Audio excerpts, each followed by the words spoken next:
Hello and welcome back to Castlevania Legacy of Darkness. In between episodes, we used a roast chicken to try and heal ourselves from some of the many wounds that we had taken.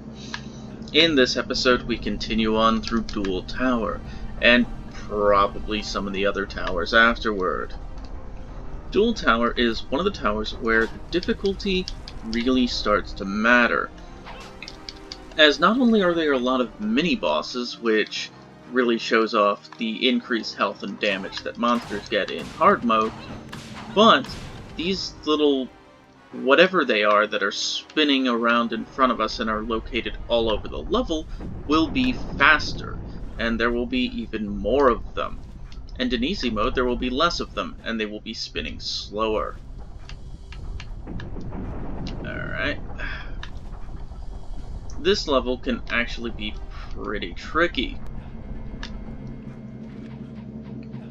It is one of the first levels that I would start to consider hard. Fortunately, Armor Knights are, as Armor Knights always are, too busy twirling around their weapons and slowly moving towards you to do anything. But here we're going to come to a mini-boss. The main part of this mini-boss is that he will charge up like that. When he starts charging, run in the opposite direction, and he will throw himself into the fire and get hurt. Good show. He actually has quite a lot of health on him.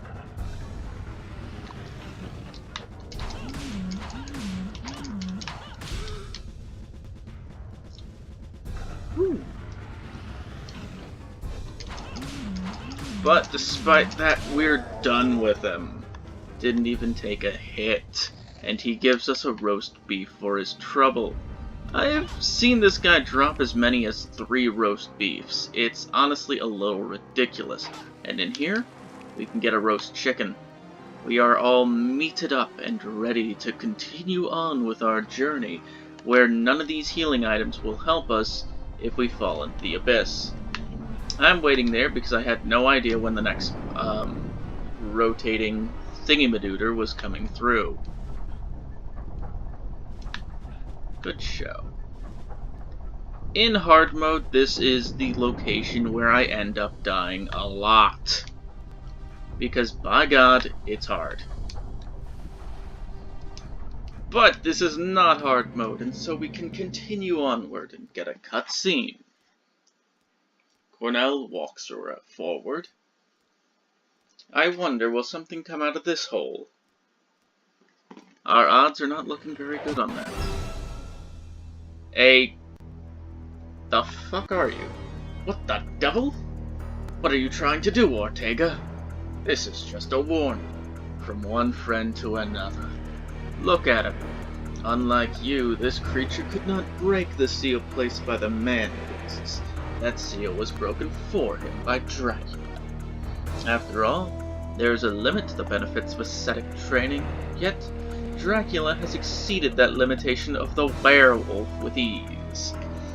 Perhaps if you could also find the power to exceed that limitation, I'll be waiting for you, Cornell. You're not the type that would lie down and die after coming this far. Wait, what about Ada? And this weird thing. Yeah, we got a boss that I'm actually pretty fucking trash at fighting. Which is certainly a unique turn of things. Usually I can make bosses in this game look like a joke, and this boss isn't even very difficult, I just can't fight it, and I don't know why. He keeps hitting me. Fuck.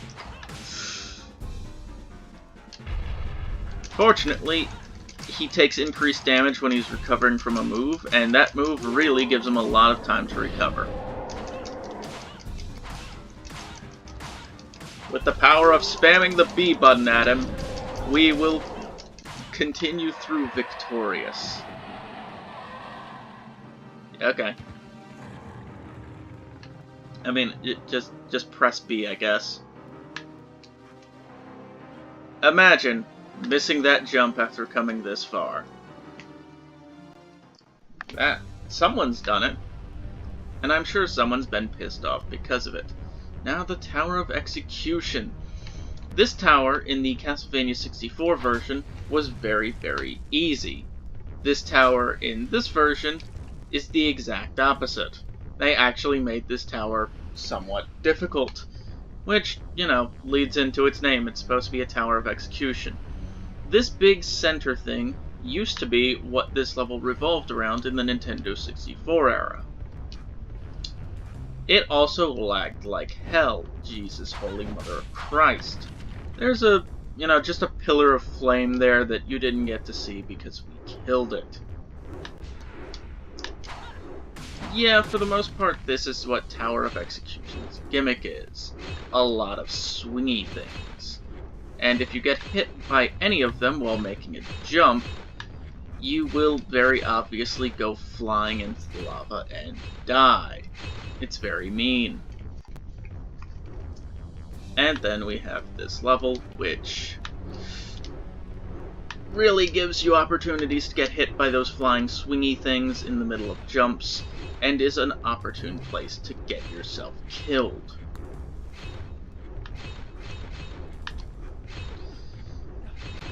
And this is one of the few parts of the game I'm going to be a little tense around, because by God. These things coming from the wall, I don't ever give a shit about them. They don't really do much. I find it's very hard to even get hit by them. And we're going to do a unique thing. We're going to save, because by God, this level is one of the few levels that I find to be able to give me a bit of a little challenge. To be able to tickle my werewolf balls with difficulty. It's mostly my own stupidity, though. And it's a good thing we made that save, because by gum, we are proving that let's actually wait and be smart about this and not run forward into our deaths.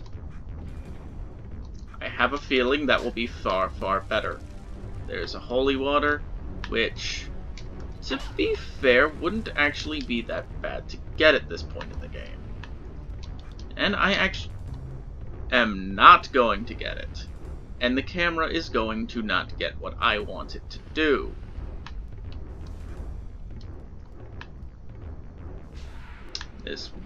Those parts just fall out below you.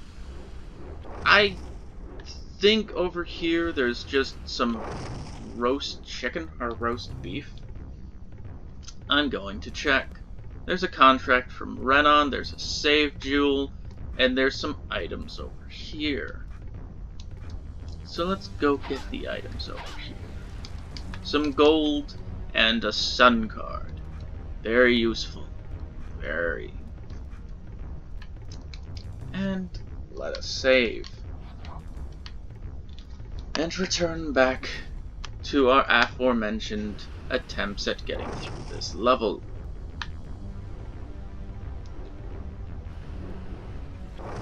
Yeah, this level is one of the few levels that actually kind of... Goodbye! Yes! Thankfully this lava is just as deadly to these guys as it is to me. Which is more fortunate for me because they stand on tiny platforms where you can knock them into it. Ah yes. You're very impressive, Mr. Invisible Knight. Very impressive. Fall into the lava. Or don't. It doesn't really matter. Now, there's these things up here that I don't know how you're supposed to get to them, but there's probably not anything good in them, so I'm not too worried about that. Alright. And now we continue on to see ridiculousness. Yes. This is kind of a silly trap. They just throw boulders, and the boulders make the lava splash up towards you, and it kind of burns a little bit, and so Cornell doesn't want to get near it. After all, Cornell is a wolfman, or... Not exactly how I would have responded to getting hit by that trap, but whatever. I am not the great and mighty Cornell.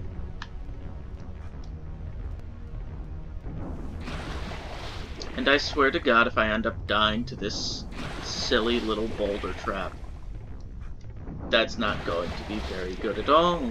I'm not going to like it. But I probably won't die to it, because I remember getting hit by it multiple times and never having died to it in the past. It had no problem. Is it going to spurt up when I jump over it? Okay.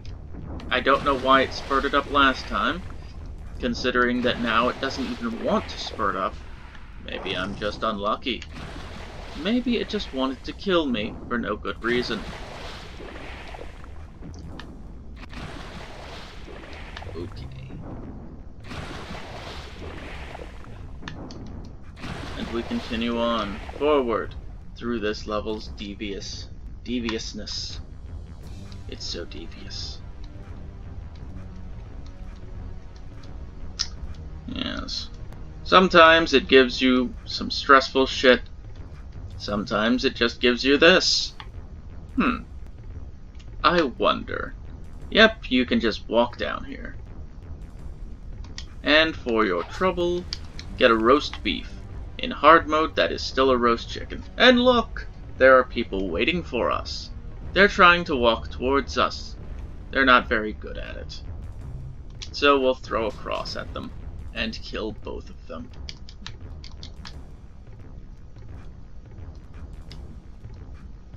I don't even know if enemies can travel on invisible pathways. Those two didn't seem like they were able to. I always thought they just stood in place, but no, when you're far enough away from them, they do try to get closer. They just can't.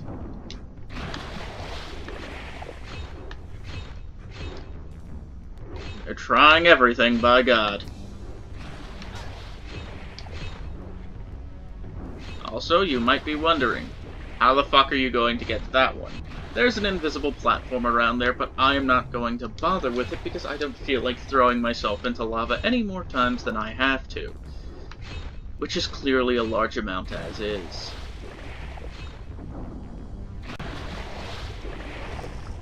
Now, one of the main problems that we're coming into is the fact that the Ortega fight is coming up.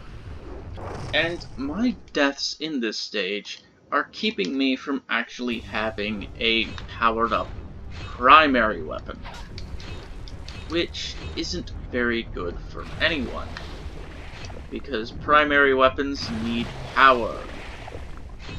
Without power, they are useless. And it makes the Ortega fight take a whole hell of a lot longer, because Ortega has a lot of health, and I cannot stop falling for that geyser of flame, because I am completely retarded. Dear Lord. Alright. Also, I believe on easy mode, these do not retract into the lava, which is generous. And now, the final part of this level. And we're out of here. Let's just pick up some red jewels, and some more red jewels, and continue forward. And now we get the Tower of Sorcery, which is certainly something.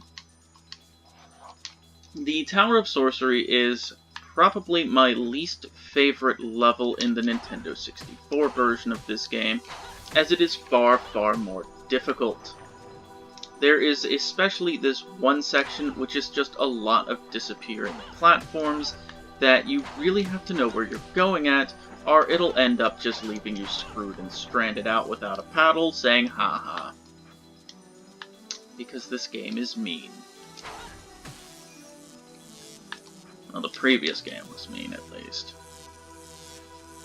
This game is just It's Legacy of Darkness. Which is something, at least. Okay.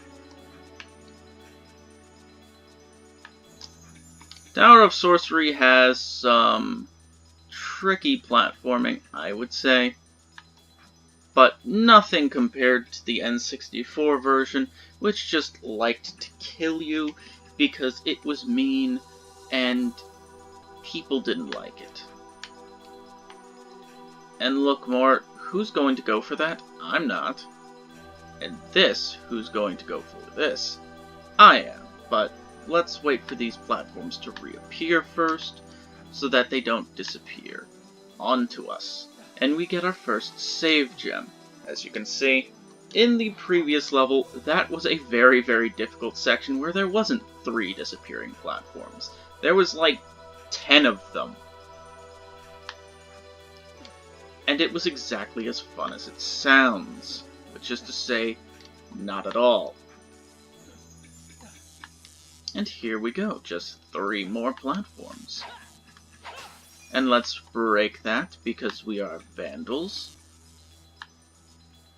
Let's go over here.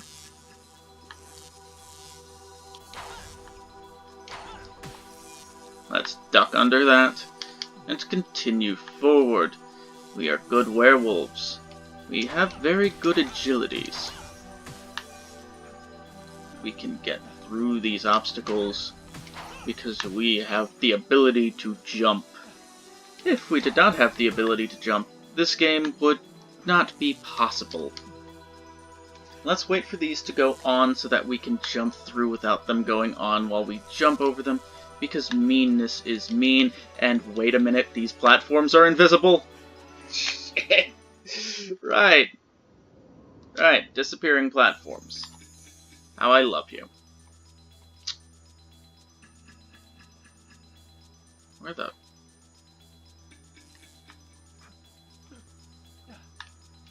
It's about time.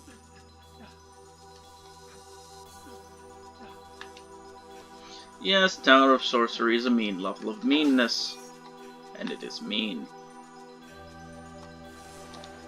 That was not a good idea.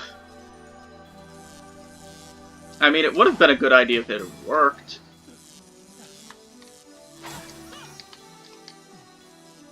It gives you style points, at least. We cannot hit the things over there yet, which is mean, because they want to kill us. We should be able to hit the things that want to kill us before we get in range where they can kill us. Isn't that... I mean, this is America, after all. I mean, it's Transylvania, but... Okay, this time we're going to wait for them to reappear. And not get shocked. Good show. I was kind of afraid we were going to get shocked. And now we're on to this. Whatever the hell this is. And as you can see, we cannot make that jump just yet. Yep. Yep. Boy. This is what playing this level is. And now, we are able to make the jump. And there are these crystals. I don't really know what they do. My only guess as to what they do is that they wanted to use them as torches for this level. But realize that the whole reason that you can really destroy torches that easily is because you can just run up and whack them with your claw, which is actually pretty good at hitting things near you. It has a good hitbox on it. But those things you would have to hit with your primary. And so, instead of... Okay, I'm glad that it missed, because that could have killed me. And so, instead of having some rubbish where you can't hit the floating platform with your primary, they made it an enemy so that you could so that your primary would target it. That's the most I have. And now, this should be completely safe, but by God, I am not going to have random chance get me killed this far into Tower of Sorcery, so I am going to use this just in case something spooky happens, because there is an invisible pathway here. And here, we get a power-up. Which is good, we're going to need those. Because remember, there's going to be a fight coming up, and we do not want to be unpowered for it. We want to have full power. We want to be a powerful werewolf. And now we're in the room of clocks, and we can't continue, but that's okay, because why would we want to? Here's some good old torches to strengthen us up. Dropping a knife, because who knows why. We're actually going to pick up the holy water. Red jewels, cross. There's going to be a power-up in one of these, by gum. And here we go. We are at level 3 power. We have 99 jewels, which means that we are perfectly in power to fight Ortega. Because yes, that's what's going to happen. We need to fight a boss before we can continue on. And we need to have our climactic battle.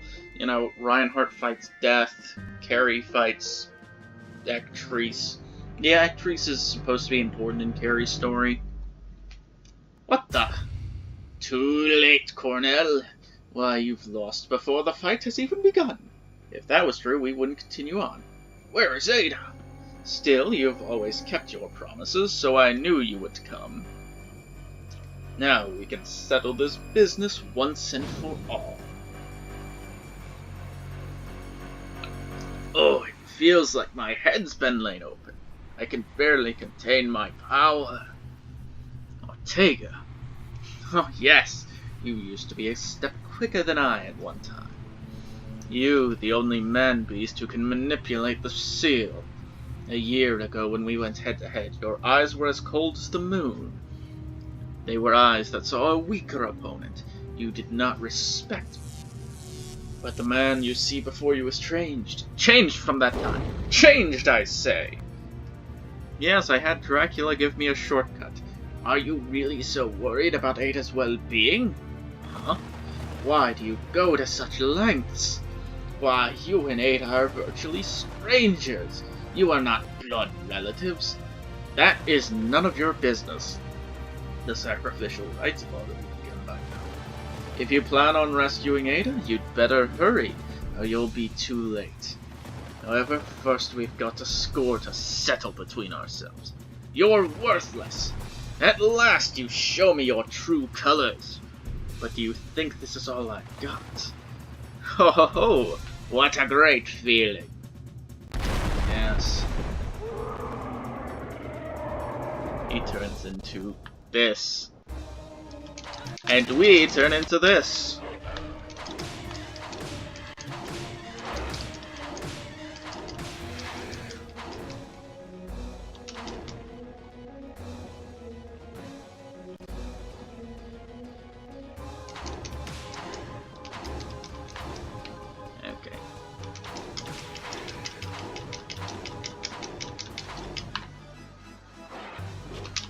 Okay, I did not think that hit me, but clearly the game knows better than I do.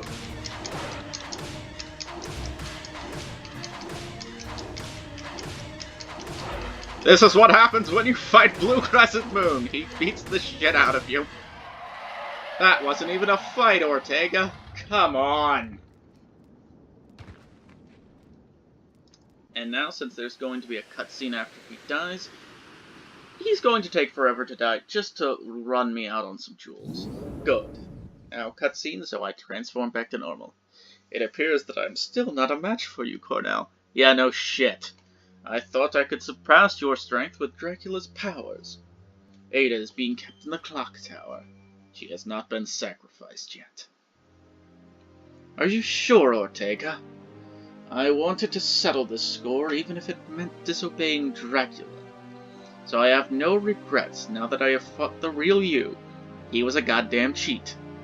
I only regret what I did to the villagers, but it is too late now. You don't need to go on, Ortega.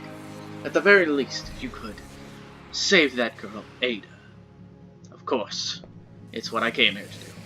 Get away, Cornell. My power is going out of control. I can't stop it. And now, Ortega is going to jump and explode for some reason. Ortega, Yeah, they're supposed to be childhood friends, which actually makes this plotline even stupider. But now that is definitely all the time that we have for today.